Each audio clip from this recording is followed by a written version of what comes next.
Hey guys, welcome to our channel. So in this video I'm going to show you how to set up shipping in Shopify.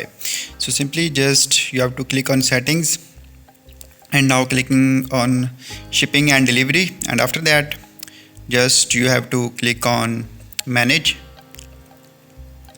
and now here you can set up shipping in Shopify. So just click on this button.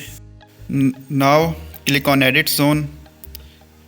So here you can type your zone name and add country. After that click on save button. So now here you can add the rate, and also you can rate the name like standard rate.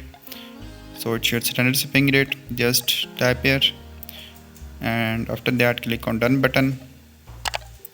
So in this way you can easily set up shipping option, and after that click on save button.